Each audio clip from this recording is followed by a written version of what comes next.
no solamente los asesinatos que cometieron los montoneros, sino que, como ocurre con los pseudo-progresismos, instalan dictadura de derecha o de ultraderecha. La labor montonera, el fruto de la labor montonera fue la dictadura militar. Entonces, esta soberbia montonera es la que existe actualmente, porque este es un gobierno, no en su totalidad, pero está integrado por muchos montoneros, o por lo menos dominado por la ideología montonera, que es una ideología facho-comunista. Los montoneros son una mezcla de la extrema derecha, nacionalista, fascista, con elementos marxistas. Ese es el movimiento montonero.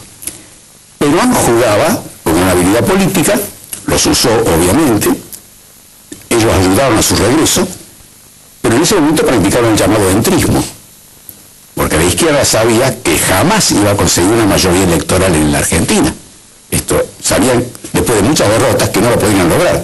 Entonces surgió el entrismo, es decir, colonizar al partido peronista, meterse dentro del partido peronista. Y este es el movimiento montonero, básicamente, que fue colonizando el movimiento peronista. Y creían muy equivocadamente que un político de las agallas de Perón podía ser manejado fácilmente por ellos mismos. Cuando Perón regresa, después de la tragedia de Ezeiza, entonces mostró claramente la división que había dentro del movimiento peronista, entre la derecha y la más o menos izquierda, porque ¿cómo podemos llamar a la izquierda un grupo que está integrado por exnacionalistas cavernarios, fascistas? Bueno, después de la tragedia de Ezeiza, ellos quisieron seguir avanzando, y Perón fue cuando los echó de la plaza.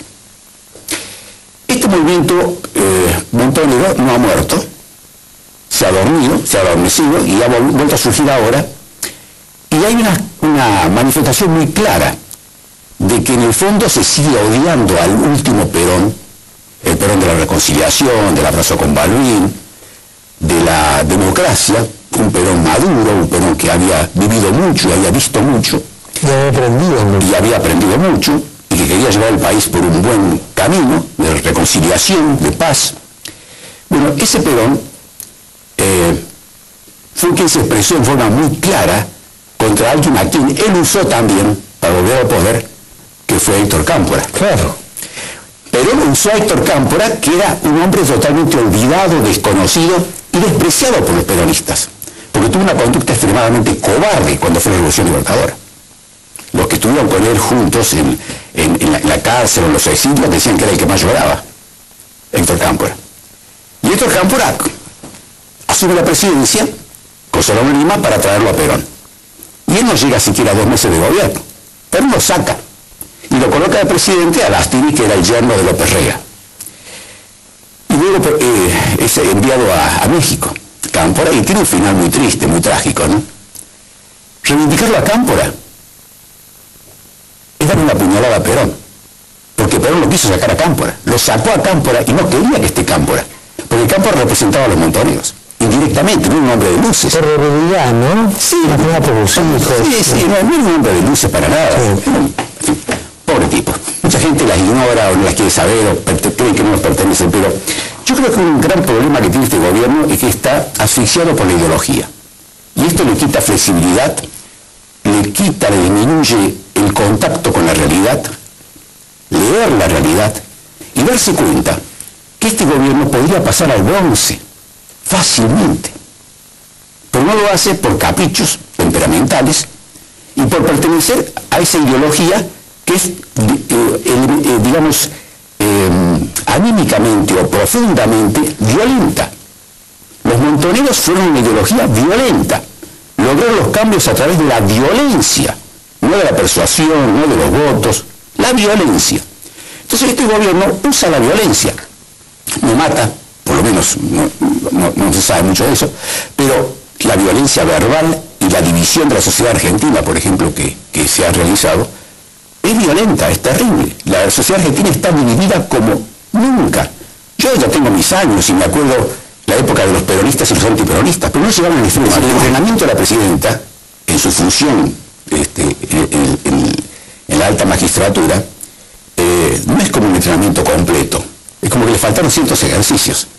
Ella practica la comunicación con la sociedad a través de las llamadas conferencias de prensa, que no son tales, sino son clases magistrales, que ella da continuamente, con aplaudidores ya previamente armados. Entonces ella no está entrenada para las preguntas reales, o para enfrentar situaciones que le resulten incómodas, donde tal vez tendría que humildemente decir, no sé, o lo voy a estudiar, o gracias por haberme lo dicho, lo voy a pensar mejor, quizá eso pueda servir. Eso no entra en la cabeza de ella, no está en el lenguaje de ella. Y yo diría que mucho más grave todavía, y aquí hay una gran culpa, de parte de sus colaboradores. Yo estoy seguro que ustedes dos, y estoy seguro que yo, quiero que Cristina de Kirchner termine su mandato en el 2015, que termine su mandato, porque a Argentina le hará mucho mal si ella se va antes. Es decir, no somos nosotros los destituyentes.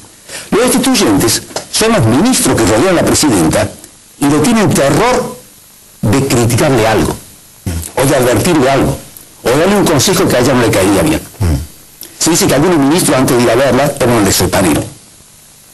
Entonces, ellos son los destituyentes. No la cuidan a la presidenta.